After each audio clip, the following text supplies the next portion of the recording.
I've got this team of assistants who are walking around coaching as well. So it's that student teacher ratio. Now, technology allows us to take the student teacher ratio to one to one. Um, Yes. and so, that's the big solve. But a question I'm often asked is, so does that mean that AI is replacing coaches? Today, we talk about how digital and physical worlds merge to elevate coaching and member experience. I'm your host, Andre Cvijovic. Welcome to today's episode of Top Rated Gym Podcast, where we are diving into the world of fitness innovation with Steven Webster, a CEO and founder of ASENSEI, a cutting-edge company combining AI and human coaching. With a background in martial arts, technology, and coaching, all three, Steven has spent the last decade creating a game-changing product that's transforming the way we interact with fitness. Whether you're a gym owner, coach, or a fitness enthusiast, today's conversation will inspire you to rethink how technology can elevate the member experience, improve training results, and drive business growth. Steven, welcome to the show. Thank you. I'm excited to have this conversation. Man, when I saw your technology, your tech, oh my God, I was like, is there anything in the world we'll do without tech?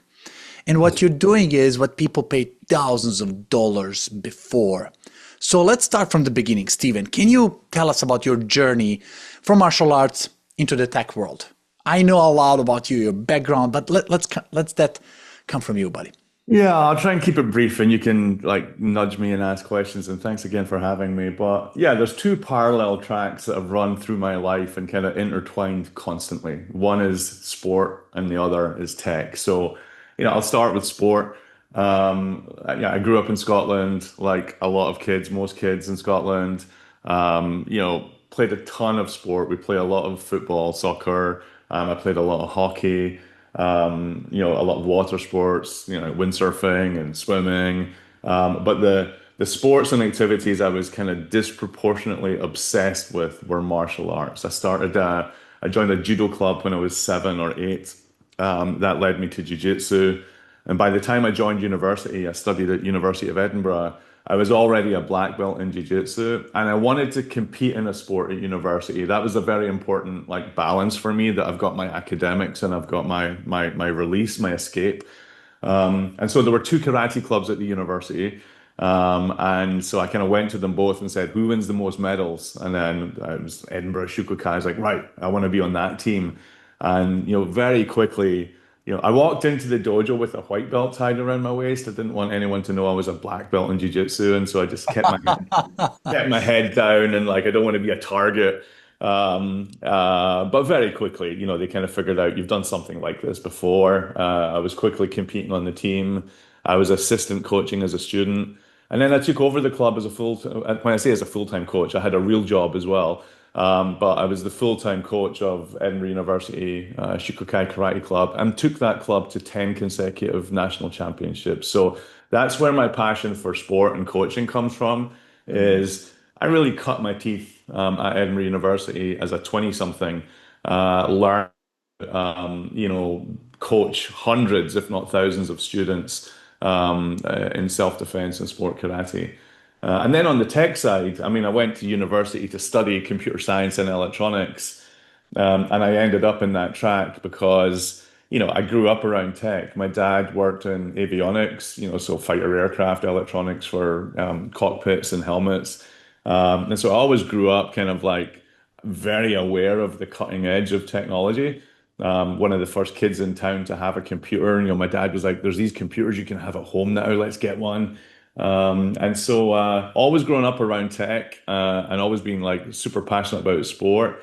And there's been moments throughout my childhood where I'm like, can I put a light on my punch bag that when the light flashes, it'll time how fast, I'm able to hit the bag? Or, can I wire up my hockey goal so a red light will go when the ball hits the back of the net? And all of these projects failed, but like I still had this desire to, kind of solder something together or code something with my computer that will let me practice sport and get some feedback. So, we'll get into ASENSEI in a moment, but looking back, I've always kind of craved this whether I'm shooting pucks in my backyard or I'm, in my garage just by myself, kicking my punch bag. I craved this idea that I could get some feedback on how well I was doing and that maybe technology was the answer. And, fast forward decades, here I am leading the team at Sensei. That's incredible. And I know what gets measured gets improved, right? Right. You're going down to the elements of the game, elements of micro session, like reflexes, like how quickly can you measure it, Yeah. right? And that passion, took you to combine the world of fitness, sport, coaching enthusiasm, and technology coming from Adobe and Microsoft and big Right. company. You figured out like, oh my God, technology can solve a lot of problems. How can we apply in a world that's not technology driven? Right. Fitness usually is the one to last apply. All the technology is driven by big companies for big companies. But thanks to people like you, now we're seeing this technology adoption in the world of sports. So I want to see how you combine two areas that are pretty much distinct. Like coaching is very personal Yeah. and technology is getting personal. But how do you merge this? How do you explain even AI and machine learning coming together as a part of that? Let's try Yeah. to simplify it for listeners. Well, let's work back from the problem. Too often, like, technology is a solution looking for a problem. And like I lived the problem. First as a student, I wanted to train with the best people in the world. I wanted to be the best martial artist I could be. And so how do I get access to world-class instructors? And I was lucky because as a coach at University of Edinburgh, you can pretty much call any martial arts instructor in the world and say, can I fly you to Scotland? We're going to show you around a few castles, take you on a few whiskey tours, and you're going to teach for a weekend to a room full of, 100 students. I always got a yes. And so that allowed me to bring some of the top instructors in the world to my club, train with them, follow them around the UK for 3 or 4 days, teaching at other clubs. And that's how I met my CTO, is he was on that seminar circuit tour with me. Um, and so I got to experience what it was like to have access to the world's best trainers. So that's part one.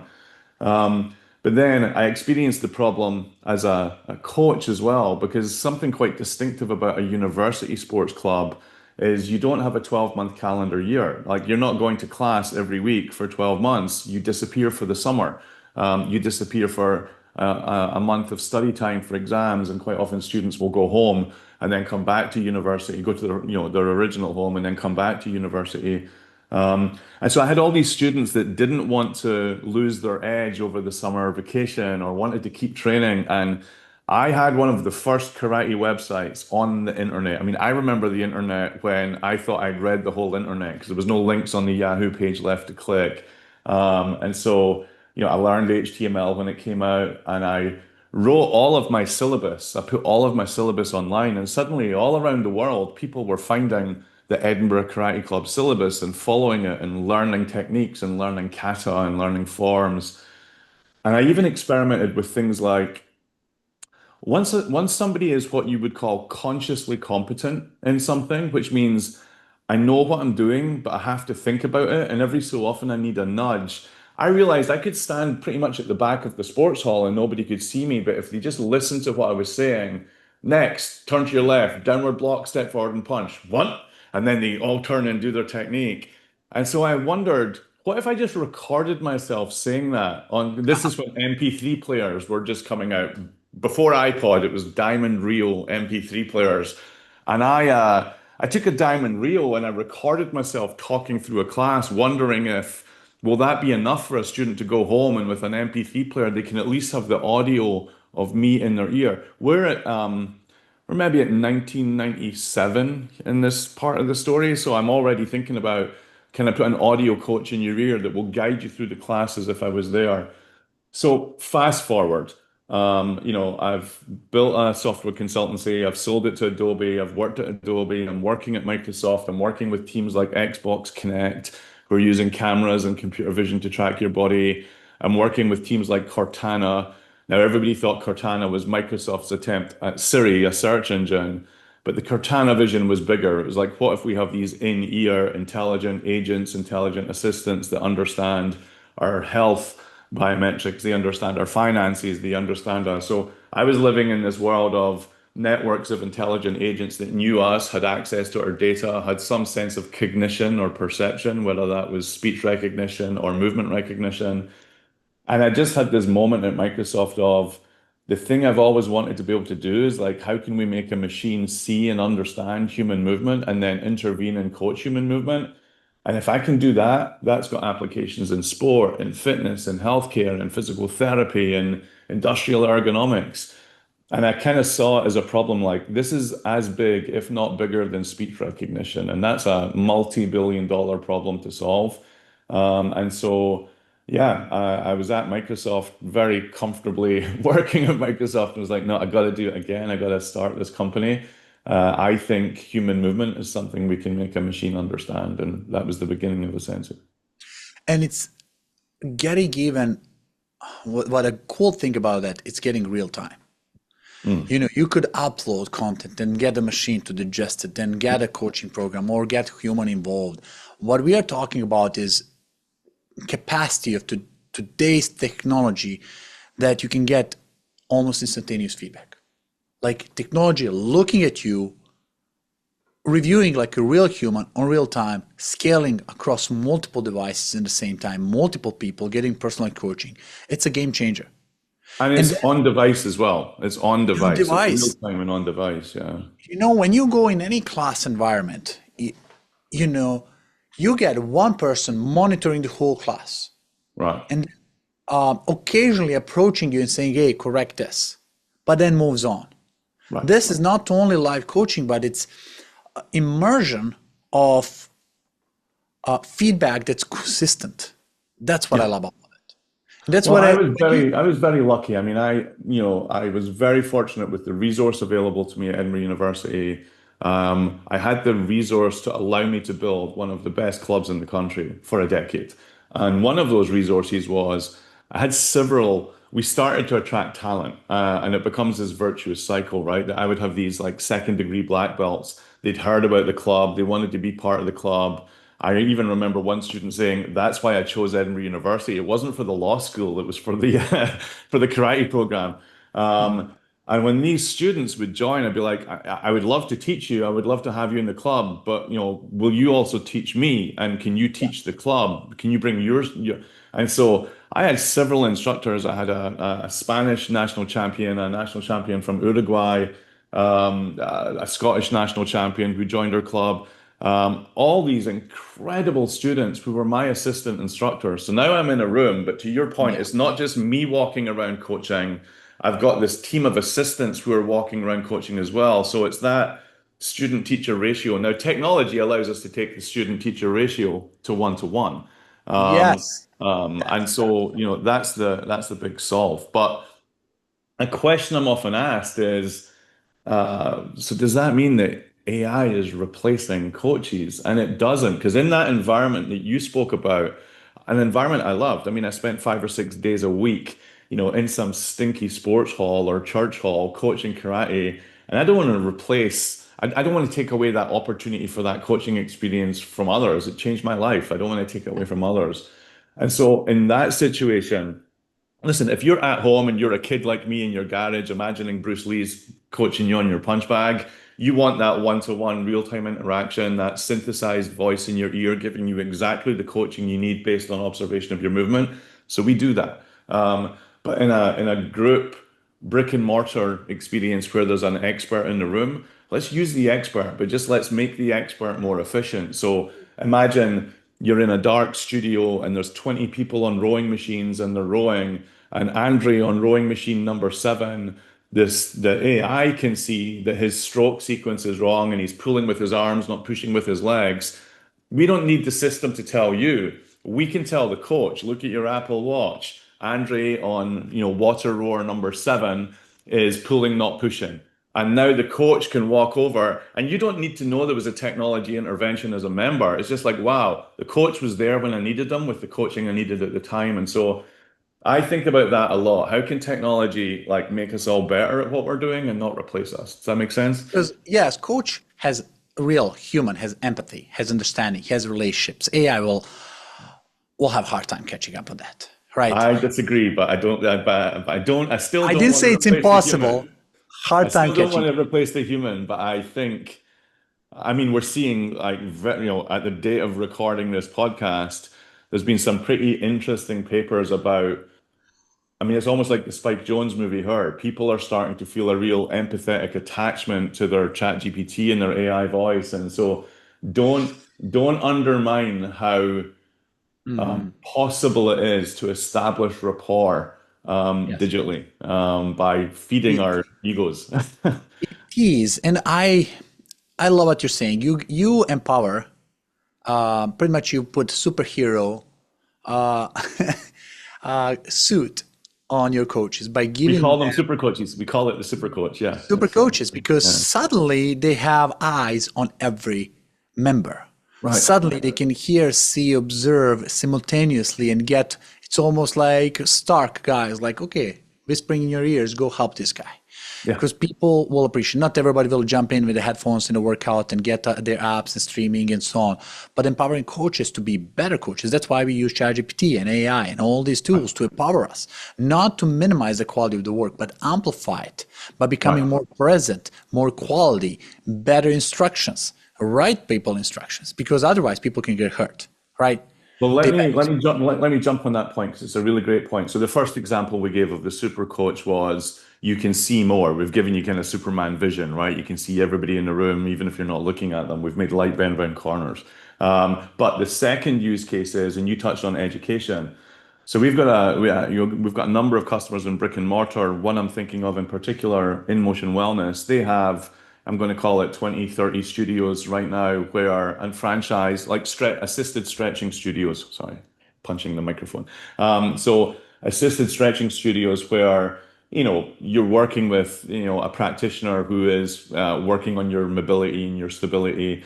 Now, with ASENSEI, your day zero experiences, you walk into the studio, you go through an active warm up. You're aware that there's a tablet, an iPad, where the camera is trained on you. As the practitioner guides you through the active warm up, it's on screen, but the practitioner is like, now we're going to do a forward fold, or now we're going to do an overhead squat, or now we're going to do a step back lunge with rotation. But the whole time the member is doing that warm up, the system is watching them with precision, right? And understanding, what's Andre's immobilities, or where can we introduce some more stability? And the whole time thinking of all the things I've seen that I could fix, what's the most important to fix based on our coaching philosophy? And two coaches might not agree, but if you've got a syllabus or a pedagogy or a philosophy around how you want to coach, you will consistently say, if you see these three things, this is the thing you would coach first. And the way you would coach it would be this stretch or this exercise or this mobilization. Now, over time, coaches might start to freewheel a little bit. Or if you've got a new coach to your organization and the education's still not in there yet, they might do something from where they used to work, not where they work. Mhm. So now with the super coach, what happens is the member warms up in front of the iPad, but the recommendations and the feedback, that precision training and what exercises you should do based on the company's pedagogy, Yeah. again, that goes to the super coach. And so now they're kind of looking at the iPad and it's like, I can show you your scores. We're good here. We're going to work on Yeah. this. And this is the exercise we're going to do. But it's allowing gym owners or franchise owners to really make sure they're controlling the quality of the education that's getting delivered, that what they teach in induction or what they teach in onboarding is what's getting taught on the floor as they scale their franchises. Steven, here's how I see this. There's going to be industry shift now, and you're leading it, right? There are people who are great coaches, tons of them, but they don't understand technology. There are people who are great coaches, understand technology, but they don't understand building company. And there are all of those who understand technology, small percentages who are willing to do something, and those who are willing to do that really do it and deliver it. I mean, you are Right. one of the rare examples that has to put all three things together and put your time, effort, and money behind it. But where I'm Right. seeing this happening years from now, mark my words, save this video, is going to be whole franchise chains driven by this tech. Because Orange Theory wouldn't exist without heart rate monitors, Right. wearable, right? And they wouldn't exist without Bluetooth technology and big screens. Because when I went there first time, I was like, my God, this is the craziest thing ever. Like I cannot slack. And my orange zone is as hard as for somebody 70 years old because their Right, orange zone is 120 BPM, mine is 160 or right, 70, right? So we are at the same intensity regardless of the age. It was like, this is brilliant. My right. God. But it's just one tiny small measurement of beats per second correlated to the age that gives you coaching and boost your workout. But Right. where is now a second level when monitors your body, when gets your whole impression about how well are you doing? Are you hurting yourself? Are you doing proper position? Are you Right. doing in a way that you should be doing? That's the next level. And the companies who takes this early on, I believe, will create empire because there's A no 100%. I mean, obviously, I can't speak about all of our customers who we haven't announced yet, or our customers who were our partners who we're engaged with. But I can assure you of one thing: there is not a brand you don't know on the planet that isn't thinking about AI and personalization and movement recognition. And another important thing to acknowledge as well is a few years ago, there was this constant, almost like religious debate around do people want to work out at home or do they want to work out in studio? And let's be honest, the filter through which you understood the data was what you preferred. And the reality is, and history rhymes and leaves clues, and so we've seen this in other industries from banking to e-commerce, is consumers like the convenience and the experience of both. Sometimes I just want to have a quick 20, 30-minute workout in my garage. But I want it to be engaging and fun and tracked and know if I'm progressing. And so I want, the best technology solution there. Other times I can't wait to see my friends. And the workout as much as about like what we'll do for the hour or two after. Like my karate club was a social club as much as it was a martial arts club. And so I think consumers demand the best of both worlds. And what's happening, and this is kind of a wake up to brick and mortar, is like a lot of us have got some. I keep pointing at my garage. It's through the wall behind me here with all my fitness equipment in it. And like, we've got like fantastic experiences that we can have at home where I can have a trainer in my ear tracking my form, coaching me, strength training equipment with digital weight like a tonal, a rowing machine like a hydro that has a screen on it and can, anyway. Boxing bags, like one of our customers is a boxing bag with a camera, and the camera can track my strikes and my knees and my elbows. So if that's the technology I've got at home, why am I paying $300 or $200 for a gym membership and I'm getting Swiss balls and stretchable bands and rubber dumbbells? My expectations of the experience you're going to deliver me in facility are elevated, but the advantage the facility has is the advantage the facility always had, which is like there's more equipment there than I can afford to have at home. So now if you can start to interconnect that experience, and so as I'm moving from the warm-up floor to the dumbbells or onto a particular piece of equipment, that I've got that sense of my work is being recognized, I'm being progressed when I should be getting progressed. If a trainer is required, the trainer will just magically appear. It's like, hey, I can see you're trying to do X, and can I give you like a little bit of coaching? And now we've created that opportunity for a coach member or a personal trainer member interaction that might lead to a block of 10 lessons.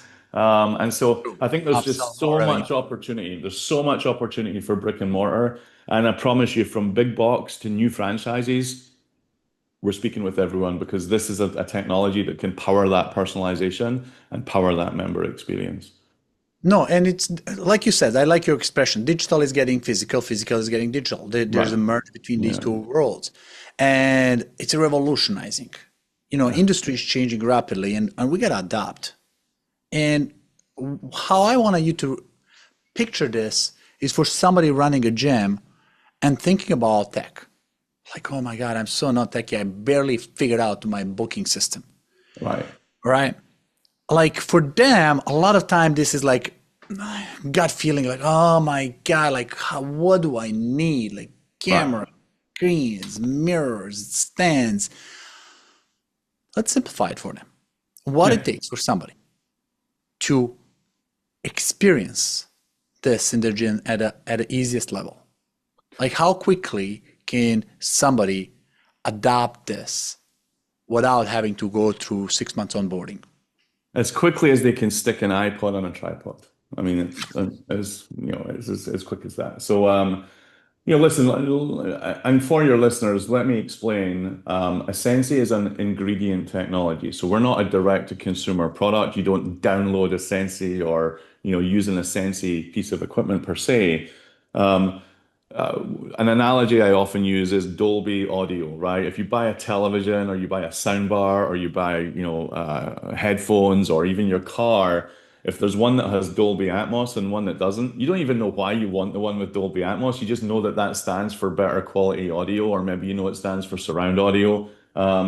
That's the same for ASENSEI. That's how we want people to think of the brand, is if I'm looking at two connected strength training products, and one of them I know that's powered by or they partner with ASENSEI and the other doesn't, if they're otherwise the same, I'm going for the one that's powered by ASENSEI. Because what does that mean? It means my form is being tracked. It means I might get real-time feedback. It means I might get my programming personalized and progressions, or maybe I'll get to do AMRAP challenges or EMOM challenges, or, based on my previous scores. And like it unlocks a better experience. So I'll start there. I want to make sure everybody understands we're an ingredient technology.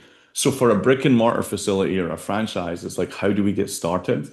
Um, Mhm. Either they're using products where we're already working with that customer to integrate our technology. So we can maybe talk about some of those products. Or we realized an opportunity of like the what we call a smart warm-up station. Mhm. We make it stupid simple for somebody to just have an iPad, in the warm-up area of your facility, or many iPads, it's up to you, or an Android tablet, or just anything with a camera and a processor Smart on it. device with a camera on it. Exactly. Now, this can be bring your own device if you have a member application, but if you don't have a member application, like we'll provide an application. And essentially, we call that a smart warm up. That smart warm up experience is tell your members to go over there, do their movement prep. Essentially, will then recommend one or two additional exercises that they should do. So it's like, Andre, I can see your hips look a little tight today, or I can see your left shoulder's got less mobility than usual. Here's another exercise to do before you go on the floor. Maybe even give you a recommendation. Your Mm. shoulders look a little tight, so maybe go easy on the load you're lifting overhead today. But we talk about crawl, walk, run. That's the crawl experience. Like if you're a multi-unit franchise owner, call me. Like we can have that experience in the corner of your facility before next week. And I love it. See, I'm big guy like Whoop. It's always there for the Right. last 4 years on my Yeah. wrist. Man, I was very suspicious at the beginning. I wake up feeling tired, exhausted. I look at a Whoop and I'm in green. I'm like 85. I was like, Right. this thing is not accurate, but I have to go to the gym anyway. I Right. go to the gym and I'm a beast. I woke up, I perform, I sweat like a crazy. Then next day, one of the days I woke up rested, I look at the Whoop and I'm in red. Right. Like this thing is not accurate. I'm hitting a gym. Oh Right. my God, I almost broke my knee. I couldn't Right. jump. I couldn't land. I was like, oh my God, this thing knows much better how I feel Right. than really my mind is telling me. Right. And that's what I believe about technology. That's why I'm addicted to this system of tracking, because you want to know external factor, because your conscious is how to say it, subjective. It's totally subjective.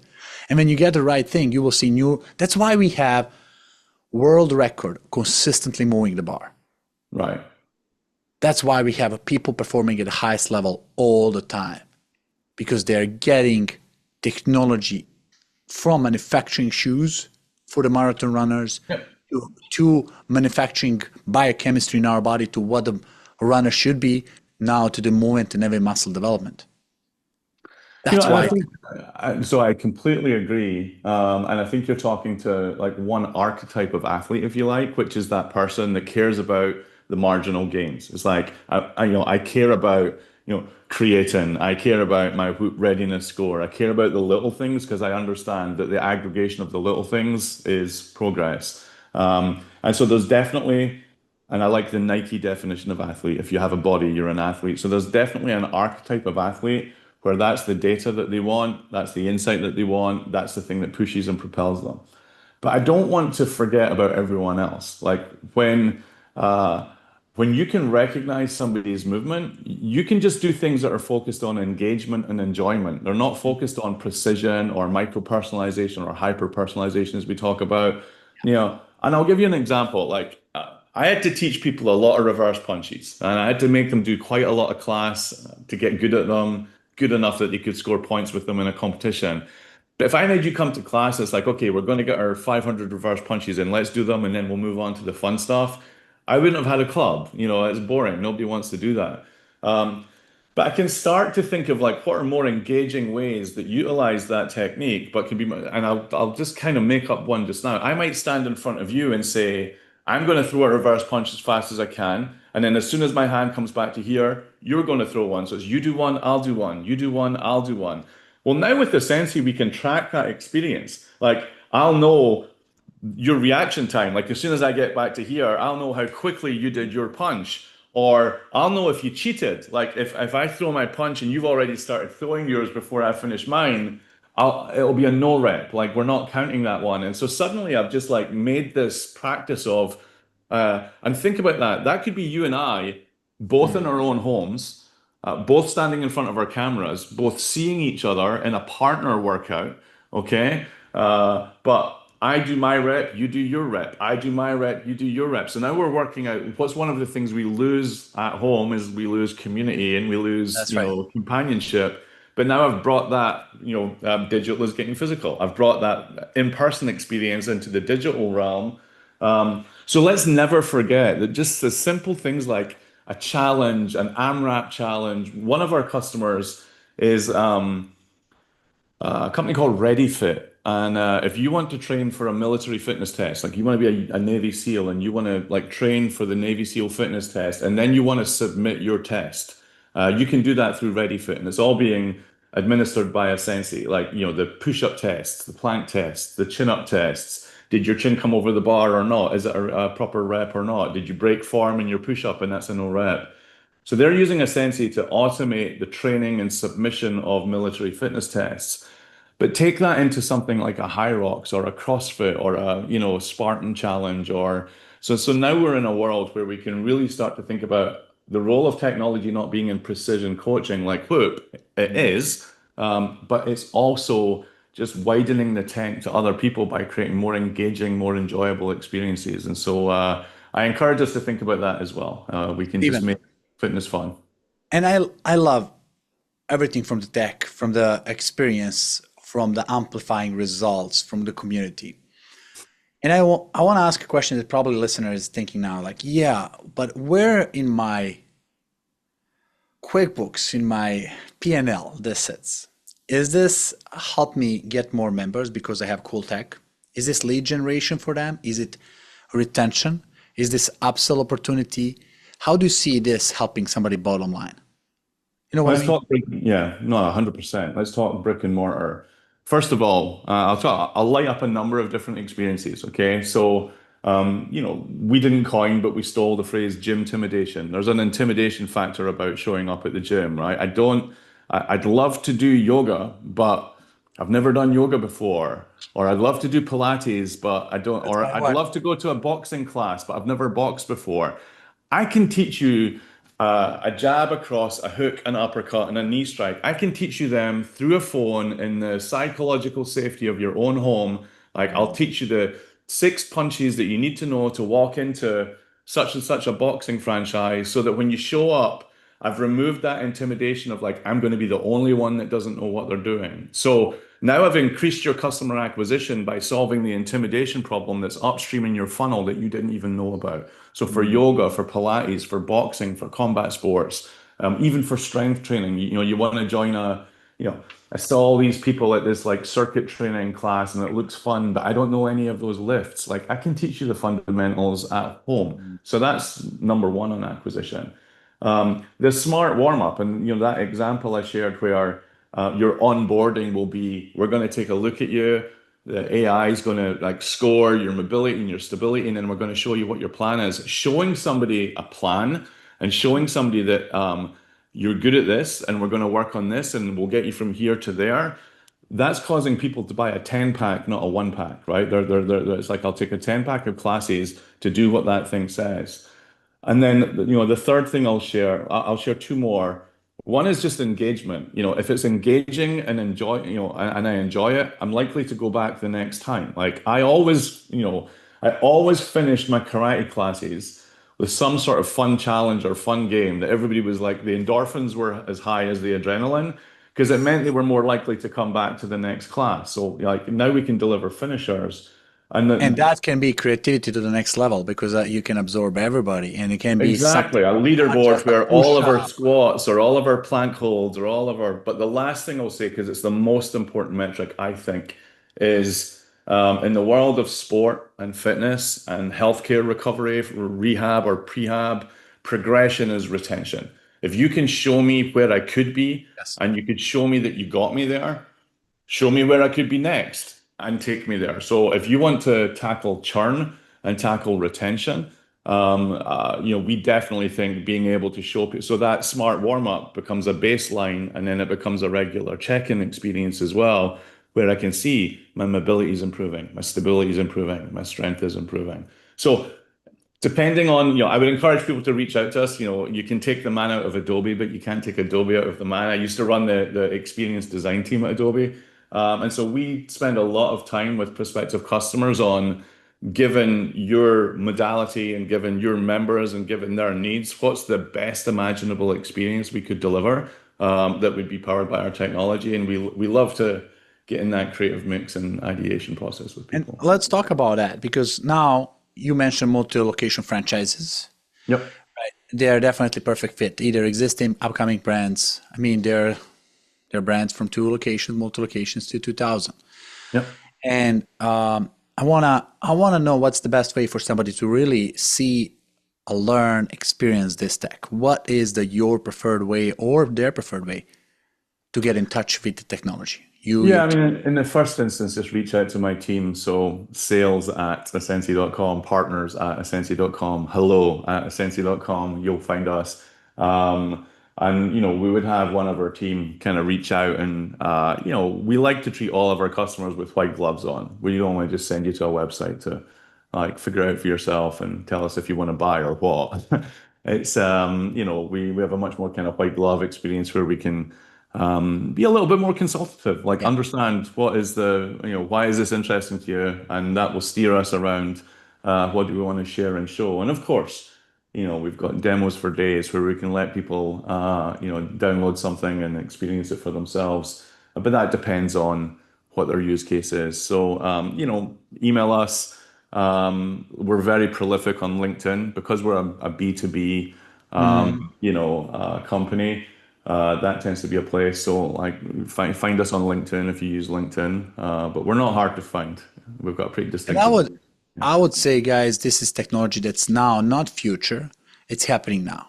It's already in the implementation. If you're not, my favorite quote for by Peter Diamandis, who runs Abundance 360 conference, incredible guy in the AI world. He says by the end of the decade, we'll have two types of businesses: those who fully utilize AI and those who don't exist. Right. There's nothing in between, guys. So if you're waiting for to be a late guy in the game, if you're a guy with still a rotary phone at home, nobody does this anymore. But my point is, we all deserve to learn about this. And my invitation for everybody is go and learn about this. Educate yourself what technology is available. I'm not doing this for you guys to sponsor this. Me and Steven here are talking here to you without any agenda. My goal is to promote technology that can really help you get your business to the next level.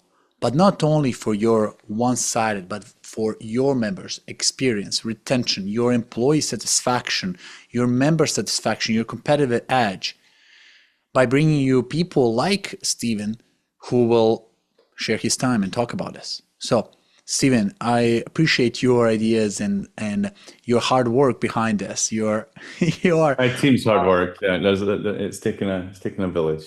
So. yes, it takes a village to raise the company like this, definitely, and it's constant progress. So, can you give us for the last? Is there any future things that this tech will allow us to see, or this is maybe for the next episode? No, I know. I'll tell you what we're working on next. Why not? So Today, we're powering digital apps or connected fitness products.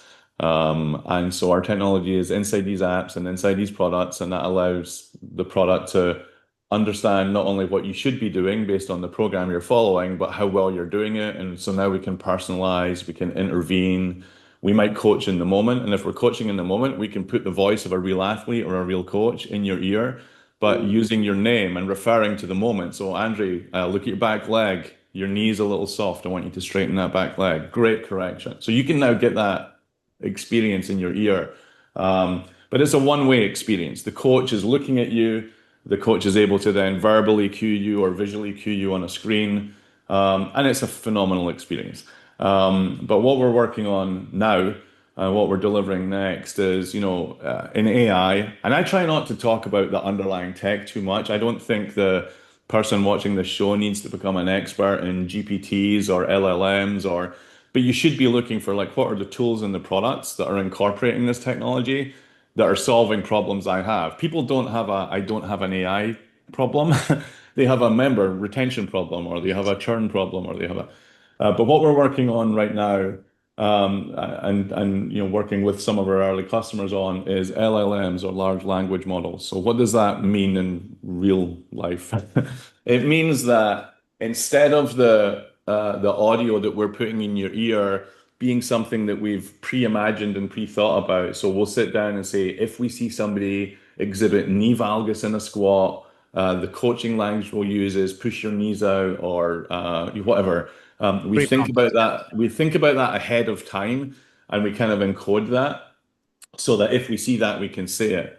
But with large language models, ASENSEI is really providing the context that allows us to have a coach be a little bit more improvisational on how they say that and what they say that.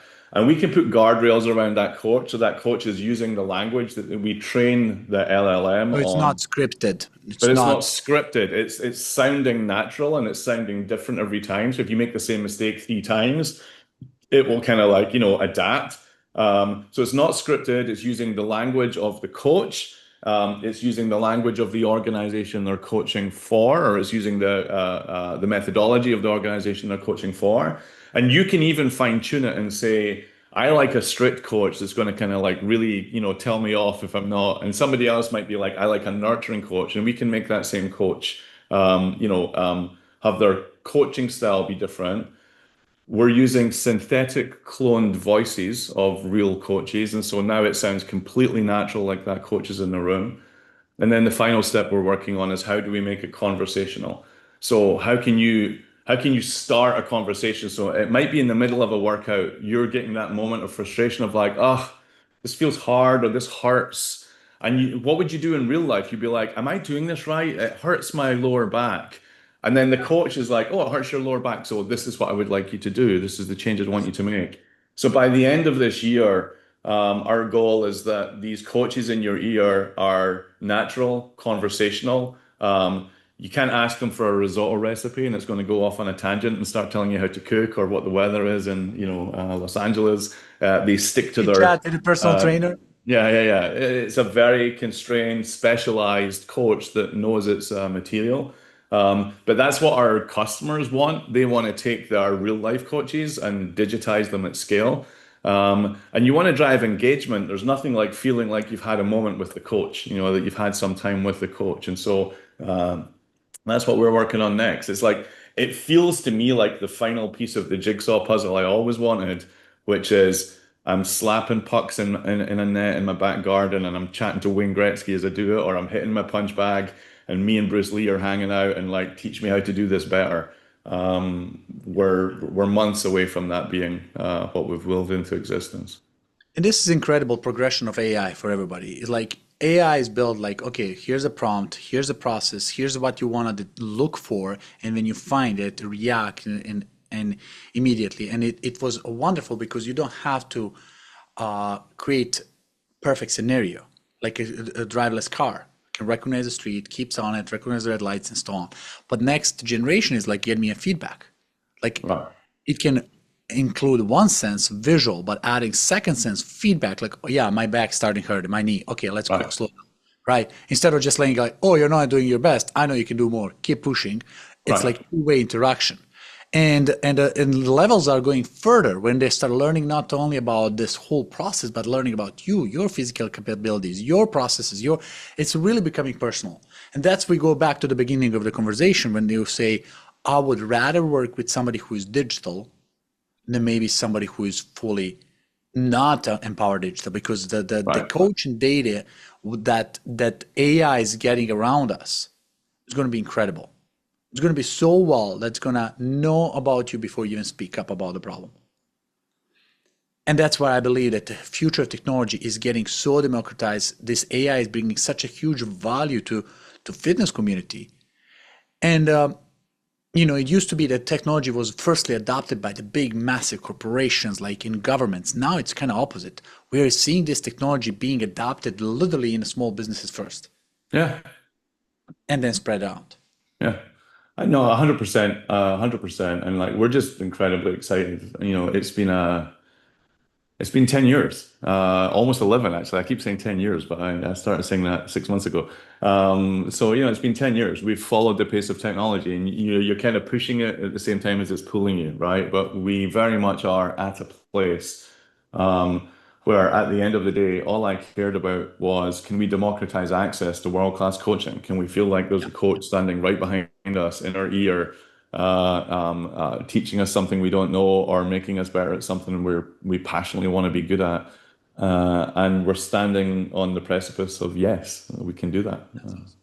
That's awesome. Steven, thank you so much for being today's guest. This was incredible share by you to the community. And for you, community, you know what you need to do. Click share, subscribe, like, and send this episode to somebody who is in charge of business, or somebody who says, oh my God, I have a retention problem. You don't have a retention problem. You have maybe innovation problem. And this can be a potential fix for you. So on behalf of the community, Steven, this was wonderful. Thank you for being Thank here. you.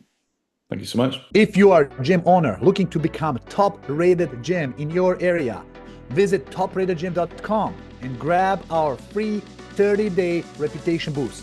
That's topratedgym.com. I'll add it to the show notes for you. Don't forget to share this with your friends. Stay strong, stay motivated, and keep pushing your gym to the top. Until next time, this is Andre signing off.